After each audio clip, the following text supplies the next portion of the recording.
and we're excited to be here.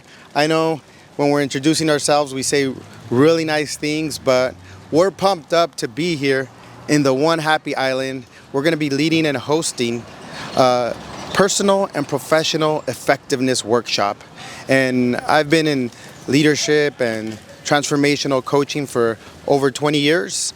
And one thing that we're specialized in is a language that gives us access to extraordinary results. So what if we're in a game called life and we have an opportunity to be on the field creating what's next, creating the extraordinary, rather than being in the stands, whether it's assessing or judging or kind of in our comfort zone? What if there's an opportunity to live a life we love and really fulfilling on our vision, fulfilling on our dreams? Well, that's what's available this Saturday at Occasions Ballroom, 10 a.m. to 5 p.m. We're going to have a great time. I can't wait to create with you.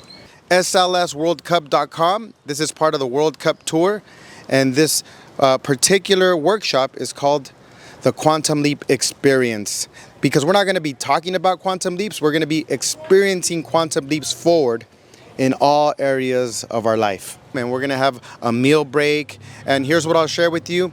Think about what areas of life, whether it's personal or professional, can benefit from a breakthrough in results. I'm talking about not more, better, different, or a little better, a little bit stronger, a little bit more confident, but how about we disappear from who we've been and we're coming from being the full expression of our goals, of our dreams, of what's important to us.